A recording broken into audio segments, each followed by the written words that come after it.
Welcome to the Greater Montana Foundation Legacy Project, preserving the history of Montana broadcasting and the pioneers of communication whose vision and foresight brought together the people of Montana. Hello, I'm Vic Miller, and my guest at the moment is Donna Kelley, who's had a very distinguished career in broadcasting. Currently is executive producer and evening news anchor for KBZK TV in Bozeman. Donna, good to have you here. Thank you so much. It's my pleasure, and I'm delighted to meet you in person, Vic. Likewise, thank you. Thank you. Where did you grow up? Well, I was born in Havre and brought up in Bozeman. Both my mom and dad were brought up in the valley, in the Gallatin Valley, so grew up in Bozeman. So a native Montanan. Yes. There's not too many of us around. Yeah, we're getting thinner, aren't we? There's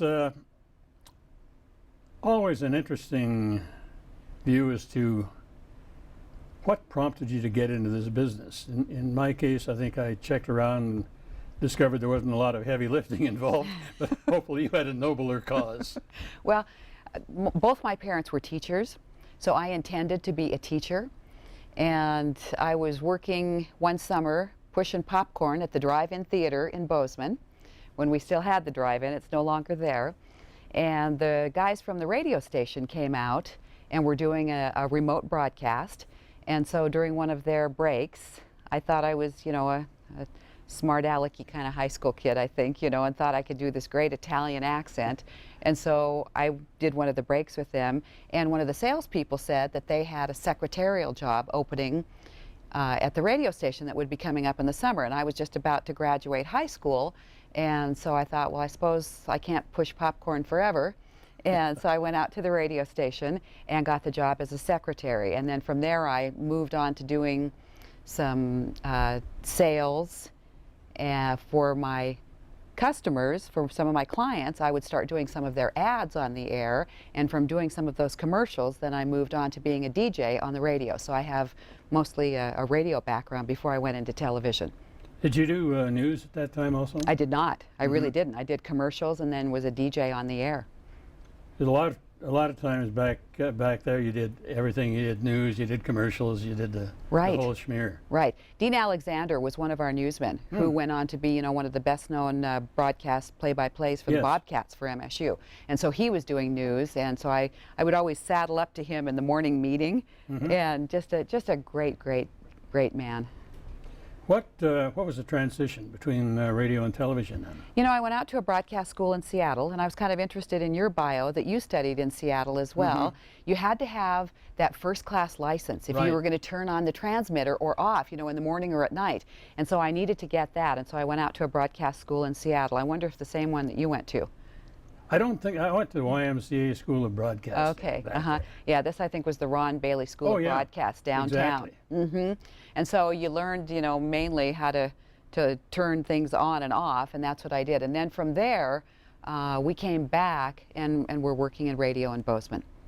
Getting a first-class radio telephone license was not the easiest thing in the world. A lot of memorization for me. A lot of those were kind of beyond my brain cells, but I really wanted to do it, and so I paid particular attention and was happy to get it. But as you say, in order to turn the transmitter on and off under the wise auspices of the FCC, you have to have this stupid sheet of paper. Yeah. And frankly, I hated engineering. I never did like engineering. But you had to have it so you could hang it on the wall. Right. And then you got it renewed every few years. And I let mine lapse. I don't even know if they do that anymore. They don't. I think they went down to a third-class license and then they didn't do it anymore.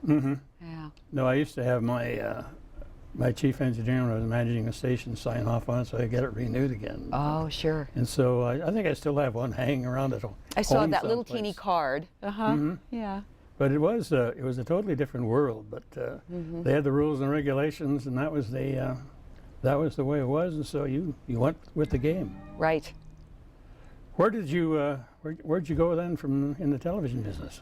Well, we switched over to first TV job was in Spokane. We'd been working a couple of radio stations around Bozeman and went to, Helena. Helena was my first TV station. I had a couple of good friends. One was an old boyfriend, a high school boyfriend, and his best bud, and we would pal around a lot. And so we were in Helena and goofing around, and they said, well, why don't you, I'd been in Seattle working radio and was without a job. It was the one time that I was let go.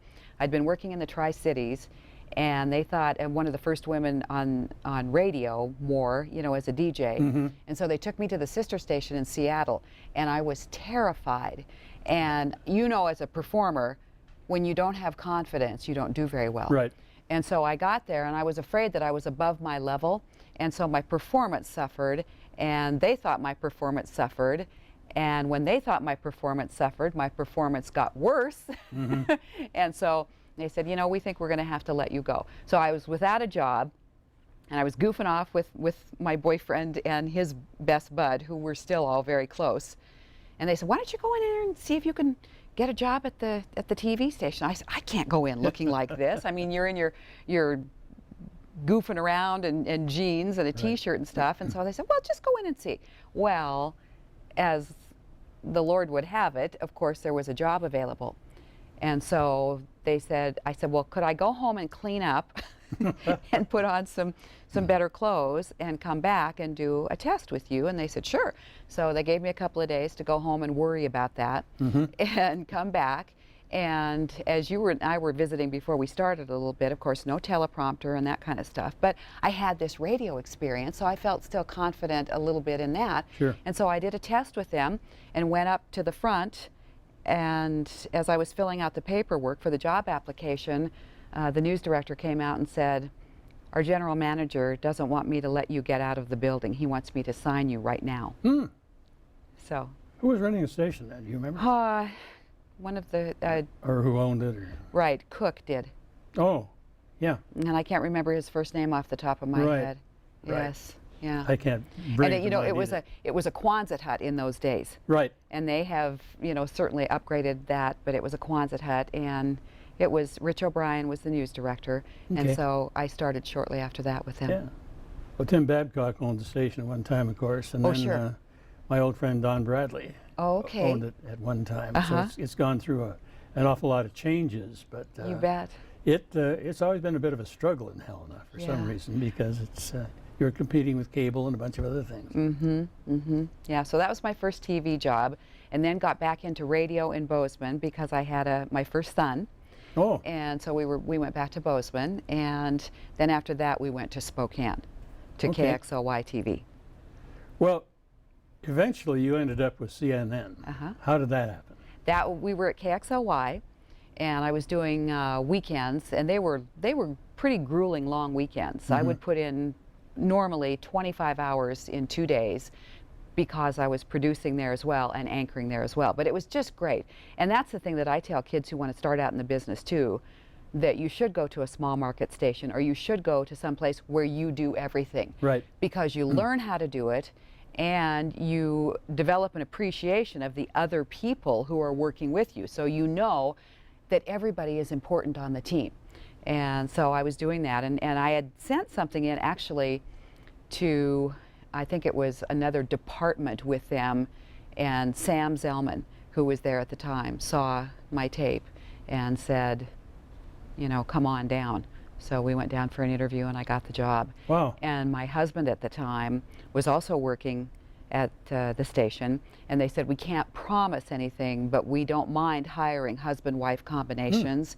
And so he did actually get on there as well, and started on the assignment desk, and then he was also on air, Jack Womack. Okay. And he is still with CNN now, and he's an executive senior vice president or something, and he's in charge of like almost 1,900 people and a lot of equipment and a lot of their production there as well still. So what are some of the highlights of your CNN experience? Well, I know you won an Emmy at one point. yes, that was when the Olympic Park bombing happened. Okay. And we were involved. That did get an individual Emmy for me, but a lot of people who were always involved in our coverage. It was never just about one person. And then, of course, the network was involved in a lot of Emmy award-winning and other award-winning coverage. And we would get maybe a certificate or something, but I do like that Emmy, I must say. Oh, boy. That is quite an accomplishment. Yeah. It really And you is. don't want to sound shallow, but I have to tell you that being able to interview Tom Selleck was a highlight. I'm not going to fib. It was lovely. He was charming, and just I think that he's a good, decent man, and it was easy to have a crush on him when I was younger, of course. You know. So, but the Gulf War, the first Gulf War, was one of the times that I really felt like I needed to step up my game. I think that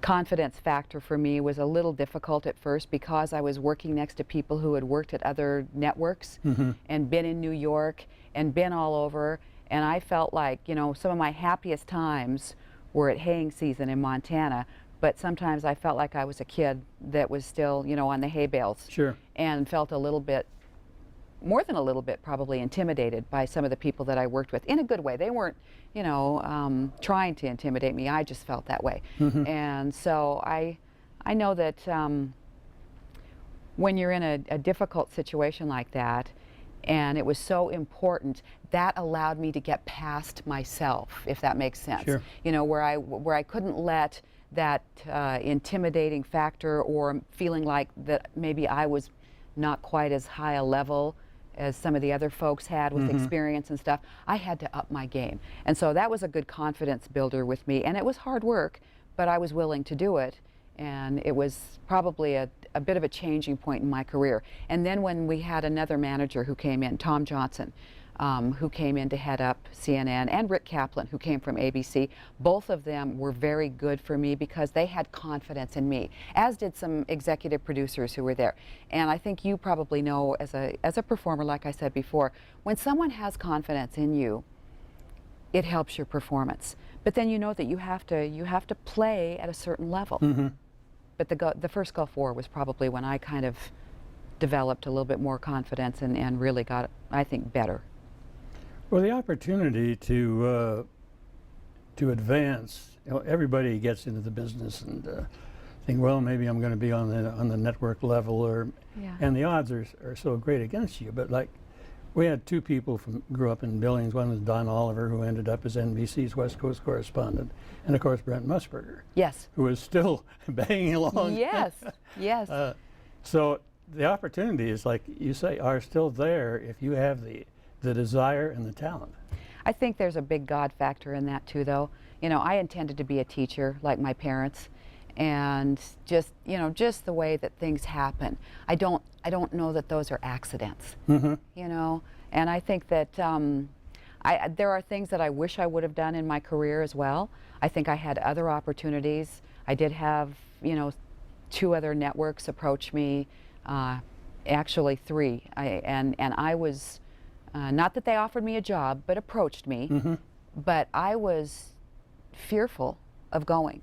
I was fearful of going to New York, and my son Jeff was a toddler, and I thought, I don't know that I want to bring up my child in New York, because I thought it was all sidewalks and concrete and all that, you know, which is not true. I mean, downtown certainly is, you know, and in the city it is, but you can live out of the city. And I didn't think clearly on some things that I think I probably should have taken a little more thought and not been as fearful as I was.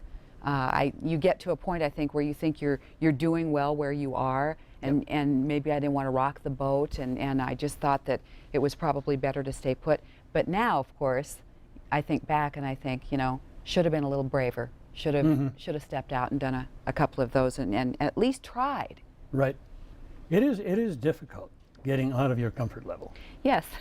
I'm not a very good change person. We had a young woman that worked for me when I was general manager of the station as a noon anchor. And she ended up as co-anchor for KABC in New York. Oh, And you see these people that advance, and you think, my God, wasn't that wonderful? You know? yes. And you always hate to see someone leave when they're really talented and they're working for you and they're doing well with the news. But just to see them succeed, you think, by golly, that's great. So true. I have one son in the business, and I have 2 boys who are 19 and a half years apart. And the second one is interested in the business too. But I want him, I told him, I said, okay, but you have to learn to weld, or you have to learn to do some other trade, or you have to look into being a stockbroker or a lawyer or a something, or, you know, whatever, you know, you think that you can fall back on because the business is changing so quickly. But I'm with you. We just had, I told myself when one of the girls who I was really attached to, one of the youngsters when I first started in Bozeman, cried my eyes out when she left, but I was so happy for her because she was going to a good job. And we just had one of our sports guys who left, who we were real attached to, who would ski and golf with my youngest son, and just a gem of a young man. And selfishly, of course, I wanted him to stay Sure. through the summer, you know, but he got this great job outside of, about 3 hours away from home in Chicago. But just a delightful kid, and was always eager, just soaked up our coaching like a sponge. Was just a great kid. But I cried my eyes out over him. But I kept promising myself, I'm not going to get so attached to these youngsters who come in, you Right. know, but you do. They're just so great, and you want to see them succeed. So while I told him, I said, look, I said, I'm sorry to see you go, but I don't want you to stay here when you can go off and do big things. Sure. Same thing with my son, Jeff. When it's time for Jeff to go off of the ranch or, you know, with us and at home, I'm sad to see him go, but I want to see him go on and succeed. You mentioned Tom Selleck. This Oh, I did? is a business where you do meet some extremely interesting people. Who are some of the other people that just come to mind offhand that you have met over the years that made an impression on you? I really enjoyed the military folks during that Gulf War time, and some former presidents I thought were, you know, of course, extraordinary and very interesting. People who are accomplished, and then even the people who we don't hear about as much. I've enjoyed meeting people who are in life's struggles, who maybe have a child who has cancer, or who have lost a child, like that accident at Canyon Ferry recently. You know, I haven't talked to those folks yet, but some of the people that we've had on the air who have lost a person, who have gone through a great, deep personal tragedy and taken that and run with it, to do something good, to try and start like an organization that helps people who have cancer, or, you know, helps people who are struggling with a mental illness, or who want to take a personal tragedy that's been laid on their life and do something that can help others. Those folks are, you can look into their eyes and see their soul. Those are the folks that are really humbling and inspiring. Those make an impression, those folks. One of the difficult things is covering tragic situations where you have to get the story, but you don't want to make things worse. Right. And that's tough to do. It is, and I think it's also tough as an anchor, where I've spent more time on the desk. I think it's tough when you get some of those, or you know the people, or you're attached to somebody that something happens to them. I think it's difficult. You know, you don't want to detach yourself too much from the emotion, but if you get too involved in it, I don't want to be crying on the air. I need to cry later, maybe, but you don't want to be crying on the air. You need to get through. And if I've ever had difficult situations like that, or if I felt like I was above my head, the thing that got me through a little bit better was realizing that it's an important job and you're doing it for somebody else. You need to get through it because it's for somebody else. The first celebrity I ever interviewed was in radio, and I interviewed Esther Williams. Oh. And she was in her 30s then, one of the most beautiful women I've ever met. And you're doing the interview thinking, what's a hillbilly kid from Point Silver Springs doing interviewing Esther Williams? And then you do go on it and you know, interview people like you say, you know, a Spiro Agnew or a first President Bush or people like that. And on a whole, they are almost without exception really nice people. Yes, yeah. You know, you probably felt this too, and I know a lot of people do when you get nervous over a certain situation, or you know an interview is coming up the next day, like a Tom Selleck or like a Henry Kissinger. I was so nervous and didn't sleep well the night before Henry Kissinger because I was so determined that I wasn't going to be, you know, caught off guard, or as one anchor who worked in New York told me, you're always prepared for bear. You're always loaded for bear. That's what he used to say. You're always loaded for bear. And so I would study, and I had a reputation of going through a lot of yellow markers because I was always highlighting copy and highlighting research and highlighting pre-interviews and stuff. And so Henry Kissinger was coming on, and he just couldn't have been nicer. You know, he was just so charming and nice. And after about the second or third question, then I could kind of calm down a little bit, you know. One of the most interesting people to interview was Mike Mansfield, Senate Majority Leader, longtime senator from Montana, ambassador. And Mike was tough to interview in that he always answered your question, or he always answered. It wasn't necessarily the answer to your question. And if you didn't want an answer, he'd answer, say, yep or nope. And it really threw you off. So when we were interviewing Mike, and we probably interviewed him 25 times, I interviewed him in tandem with Joe Sample. And two of us would interview Mike, so you had time to form your next question. If he did, you'd like, whoop, whoop, whoop. But he was probably better at evading questions. And I mentioned this at one time to a network anchor, interviewer, and they said, I don't have any problem with that. I watched his next interview with Mansfield. He had the same problem that I did. He just didn't know it. Yeah. Oh boy. Well, I'll tell you, the politicians are very good at that, or they're good at their talking points, so you have to be on your toes for that. But do you know who did that with me one time? Ted Turner. Oh. Yes. So we were having this interview with Ted Turner, and it was in the morning, and so I was excited about it, you know, when he was coming in. And it wasn't like we hadn't seen him before, that we hadn't done that. But I asked him the question the wrong way, and that was a reminder to me, you don't ask a question that can be given a yes or no answer. And so he did one of those. He gave me a yes, and at that point I was just like mortified and started to pit out my jacket, you know, and I'm like, oh, and of course it's Ted, and I didn't want him to think that, you know, he had an anchor who couldn't, you know, keep up with him. So I'm formulating, fortunately we had another person there too, but I'm formulating my next question for him as fast as I can too. But when you're on the fly and you're live, you know how that goes too. There's no editing on that. You can't edit that out. But so I know just what you mean. And he wasn't the only one that I did that with too, but that's one that particularly stands out in my mind. What was your overall impression of Ted Turner? That he was brilliant, that he was driven. I didn't always agree with all of his opinions on everything, but that he was ahead of his time in broadcasting. You know, we weren't there. We were not some of the first people on board with him. We came in the fall of '85, and I think they were 1980 or '81. I've kind of forgotten. But, you know, and for him, I think he was so driven and believed in what he was doing that he didn't care when people called him Chicken Noodle Network. And of course the Gulf Wars and things changed all of that too. But I think he's clever, funny, and brilliant. The television news business, as we alluded to a little earlier, has changed a great deal over the years, and the line between news and commentary has become extremely blurred. Your thoughts on the need to be objective and maintain your credibility is not easy. Yeah, I'm not a fan of that. If you're going to do commentary, which is fabulous, make sure you label it so. If you're going to do news and balance it so that everybody gets a fair shot at their side of the story. And if you're going to do commentary, though, just make sure you separate that out so that people know the difference.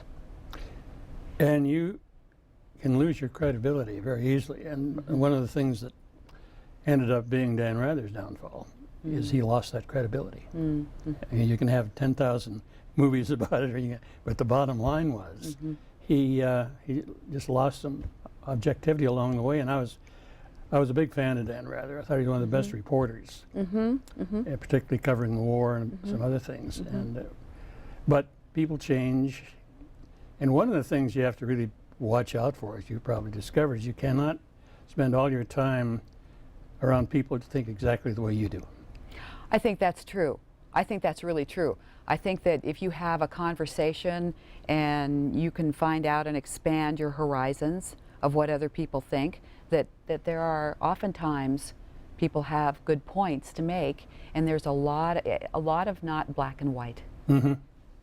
I talked to a gentleman who was governor of Montana at the time, and he said in his cabinet he always made sure he had 2 or 3 people that weren't afraid to tell him he was full of it. So smart, because I think there are a lot of yes people who will tell people what they want to hear, and as a consequence I think that you start to get, you know, blinders on, and then you lose some opportunities to make it for the greater good. Mm-hmm. What do you see as the future of local stations, broadcast news, and you noted your two boys were involved in it. At this point, would you recommend that people get into this business? I think it's a noble profession, but I think you're going to have to be able to change. I think I mentioned to you before, I'm not as good at change, and I think I'm kind of getting left in the dust a little bit, frankly. And I am getting, you know, closer to a retirement age, and I'm going to be cutting back to half-time soon, and to spend more time with my family. Mm-hmm. And I think that you're going to have to be able to do things in a different way, and on the fly, and on Facebook, and on a website. And it's just going to be a different way. You know, it's a smaller screen, and people want their stuff, and they want to do it cafeteria style. When we're doing a newscast, I try to put together the most compelling things that I can from our Montana television network, and we have a lot of great stories that come through every single day. So I try to choose the ones that will, you know, interest our people, but that broaden our perspective on the whole state. But a lot of people don't want to watch that whole half hour even anymore. No. They just want to pick and choose the stories that they want to see. So I think you'll have to be able to kind of change a little bit as the business is changing. But also that's what makes me tell my youngest son, you better look for something to fall back on. We have about 2 minutes left. One of the things I've always tried to convey to people who are putting together a newscast is take a look at a story and say, is this interesting? If the answer is no, you have no business putting it on the air. Right. And you can almost make anything interesting. Right. But it's really critical that say, wait a minute, this is a pretty interesting story. What can I do to make it interesting? And that's, I think, a key too. With anchors and reporters, I think your energy and your enthusiasm reflects some of that too. Maybe it's not the biggest story that you've ever reported on or anchored for, but I think you can kind of bring a little zest to it too, you know? So I think that, you know, and certainly part of the business is personality driven. You've seen people who are just fun to watch or fun to visit with. Sure. And humanizing the news is critical. Yes, agreed. Well, it's been a real pleasure having you here. It's been an interesting career that you have had. Thank you, and you as well. I you. read your bio and was very interested in your bio too, and it was just, it's a privilege to get to do this business. It is, and it's I can't think of anything I would rather have done. You know, you think there are things you might have done better, but not rather have done. The one thing I did want out of life, though, I was blessed to have 2 children, and that's the one thing I did want out of life was children. So Great. I really got doubly blessed. Donna Kelley, it's been a real pleasure to have you here. I've heard you. a great deal about you, followed your career, and it's a pleasure finding a little bit more about you, and it's been a fast half hour. Yes, it sure has. Yeah, thank you so much. I really appreciate the opportunity, and it's been nice to visit with you. Thank you very much. I'm Vic Miller. That's our program for today. This programming series is brought to you by the Greater Montana Foundation, benefiting the people of Montana through communication of issues, trends, and values of importance for present and future generations of Montanans. And by the Montana Historical Society, Big Sky, Big Land, Big History. And with the help of Cordillera Communications, with stations in Billings, Bozeman, Butte, Great Falls, Missoula, Kalispell, and Helena. Cordillera Communications, the Montana Television Network.